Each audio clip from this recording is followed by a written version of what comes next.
अस्सलाम वालेकुम। एक ख़बर पड़ी है कि ये निज़ाम ऐसे ही चलेगा, फ़ैसला हो गया और बड़े मियाँ साहब ने इजाज़त दे दी है।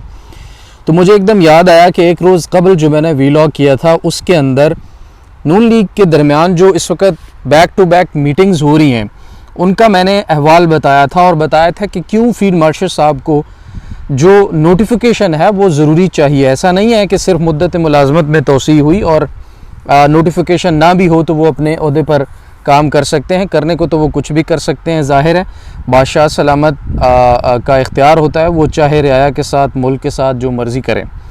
लेकिन अब ये जो ख़बर आ रही है नईम अशरफ भट्ट साहब की और भाई न्यूज़ के ऊपर भी आई है, तो ये अब किन बातों का इशारा कर रही है कि ये निज़ाम ऐसे ही चलेगा। एक तो इससे ये तासुर सबसे पहले मिल रहा है कि इसी तरह फील्ड मार्शल साहब मौजूद रहेंगे, नून लीग की हुकूमत रहेगी, वज़ीर आज़म शहबाज शरीफ रहेंगे और तहरीक इंसाफ के ऊपर इसी तरह से जुल्म व सितम जारी रहेगा जो पिछले तकरीबन 4 साल से जारी है और आवाम इसी तरह से पिसती रहेगी। ना रूल ऑफ लॉ होगा, ना मुल्क के अंदर इंसाफ होगा, ना किसी किस्म की कानून की पासदारी की जाएगी, बल्कि जिसकी लाठी उसकी भैंस होगी। और ये जो कौम है, कौम तो नहीं कहेंगे, ये पूरा एक जो रेवड़ है उसको जिधर हाँका जाएगा वो उधर जाकर बैठ जाएगी। सैलाब से तबाह हो चुका है पूरा का पूरा पंजाब और मरीम नवाज़ साहिबा के मज़ा का खेज़ बयानात हैं वहाँ पर और उनको सुनकर और हैरानगी होती है कि कितना बेसिक नॉलेज भी नहीं है।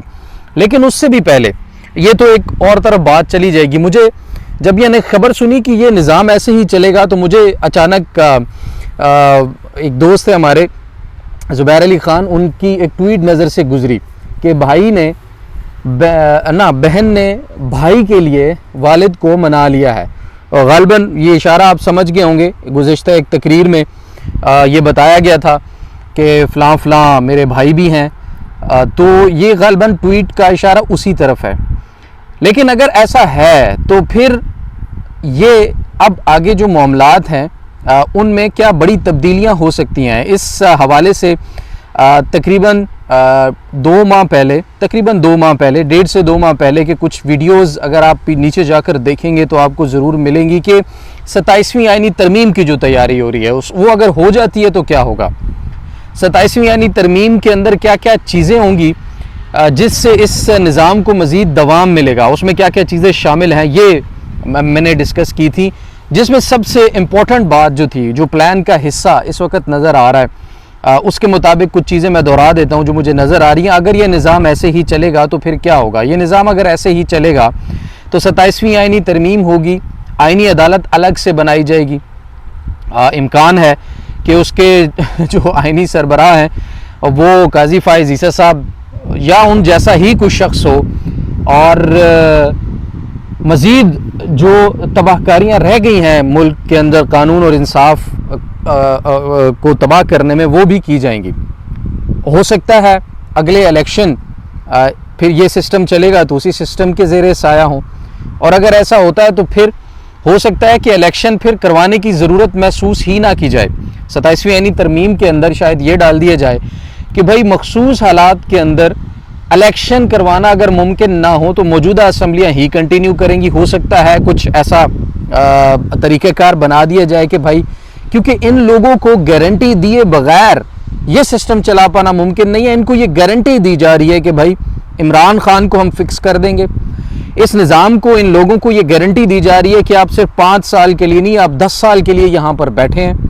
इन लोगों को ये गारंटी दी जा रही है कि भाई आप फॉर्म 47 तो छोड़ें, फॉर्म 45 पे आइंदा आपको जितवा दिया करेंगे।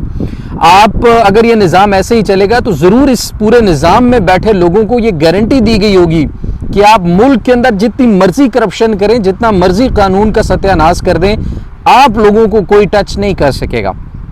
और फिर ये जो एक 26वीं आईनी तरमीम हुई थी गलाजत से भरपूर, मैं उसे ज़रूर कहूँगा, क्योंकि उसके तहत जो लोगों को से जो बेसिक राइट्स उस 26वीं आईनी तरमीम के तहत छीने गए हैं, ऐसा पाकिस्तान की तारीख़ में किसी भी डिक्टेटर ने नहीं किया जो इस दौर में इस वक्त हो रहा है। तो अब 27वीं अगर आती है तो हमने उस वक्त भी कहा था कि ये 26वीं आईनी तरमीम इनकम्प्लीट है, इसके बाद 27वीं ज़रूर आएगी, करनी पड़ेगी, मजबूरी हो जाएगी सिस्टम की। इस 26वीं को चलाने के लिए 27वीं की जाएगी और 27वीं फिर जब हो जाएगी तो उसमें जो चीज़ें शामिल होंगी वो बिल्कुल इतनी तबाहकुन होंगी कि फिर पाकिस्तान के नाम के साथ इस्लामी या जमहूरी लगाने का जो मकसद है वो तकरीबन ख़त्म हो जाएगा, अनटिल एंड अनलेस अवाम अपने हकूक़ के लिए, अपना हक लेने के लिए खड़ी जब तक नहीं होती। तो ये निज़ाम जो है वो इन लोगों को इस चीज़ की गारंटी दे दी है कि भाई आपको कम से कम कोई टच किसी सूरत नहीं करेगा और आप जैसे बैठे हैं इसी तरह से बैठे रहेंगे। दूसरी तरफ जो माफ़ी का मुतालबा किया जा रहा था वो ऐसे नहीं हो रहा था, और वो मुतालबा जितनी शिद्दत से दोहराया जा रहा था कि माफ़ी मांगी जाए, आगे से उतनी शिद्दत से ही जब जवाब आया है तो तहरीक इंसाफ के अंदर अगर हम बात करें उसकी को एक मुरझाई सी अवाम भी लग रही थी, मुरझाई सी कुछ जो तहरीक इंसाफ के अंदर कारकुनान है वो भी लग रहे थे, और जो तहरीक है वो भी मुरझाई सी लग रही थी।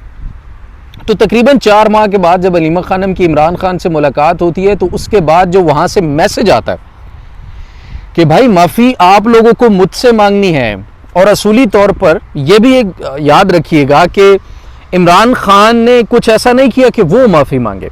यहाँ पर माफ़ी मांगनी चाहिए आइन तोड़ने वालों को, माफ़ी मांगनी चाहिए कानून तोड़ने वालों को, माफ़ी मांगनी चाहिए मावराए आइन मावराए कानून लोगों को उठाने, गायब करने, उन पर रियासती जबर और जुल्म करने वालों को माफ़ी मांगनी चाहिए, जो पिछले 75 साल से समझते हैं इस पाकिस्तान के अंदर के उनके अलावा पाकिस्तान नहीं है, वही अवाम है, उन्हीं के बच्चों के हकूक़ हैं और बिज़नेस पे भी उनका हक है। पाकिस्तान में जो फैसले होंगे, चाहे वो खुद मुख्तारी के फैसले हों, चाहे वो फ़ॉरेन जो अफेयर्स हैं उसके फैसले हों, चाहे सिक्योरिटी के हों, चाहे सियासत के, वो उनकी मर्ज़ी से होंगे, और ऐसा ही होता भी चला आ रहा है। कुछ 3-3.5 साल का अरसा ऐसा आया जिसमें लगा कि शायद इस्टेब्लिशमेंट फ़ौज एक हुकूमत के पीछे खड़ी है, उसको सपोर्ट कर रही है, चोरों को, डाकुओं को, कौमी मुजरिमान को सज़ा देने के लिए, लेकिन वो भी खाम ख्याली ही साबित हुई। और जब उन्हें लगा कि भाई ये बंदा अब हमारे मर्ज़ी से काबू में नहीं है तो फिर उसको भी उन्होंने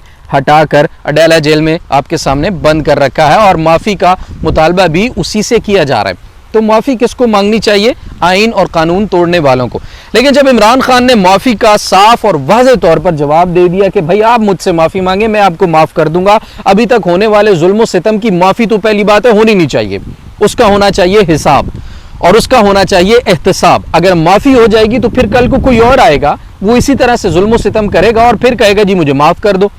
एहतसाब होना चाहिए, अदालत में सज़ा होनी चाहिए, और उस सज़ा के बाद फिर अगला प्रेसिडेंट सेट होना चाहिए कि भाई आइंदा जो करेगा उसके लिए फिर मज़ीद कानून साजी होनी चाहिए। वाहिद हल free and fair election. Fair election के बाद आइन के अंदर मौजूद सकम को दूर करके दोबारा से नए सिरे से आइन साजी करने की ज़रूरत है। इस मुल्क को अगर आगे लेकर चलना है तो ये सबको सोचना पड़ेगा। तो जब माफ़ी पर जवाब आ गया, बारिश ज़रा तेज़ हो गई है, मैं थोड़ा ओपन में बैठ गया हूँ, लेकिन जब माफ़ी से जवाब आ गया कि भाई माफ़ी आपने मांगनी है हमने नहीं, तो फिर अब फैसला किया गया है कि यह निज़ाम ऐसे ही चलेगा। तो मियाँ साहब आप कौमी मुजरिम हैं, आपकी मर्ज़ी से ये निज़ाम आया था और आपकी मर्ज़ी से ये निज़ाम चल रहा है जरदारी साहब समेत, तो इसका हिसाब भी आप लोगों को एक ना एक दिन ज़रूर देना पड़ेगा।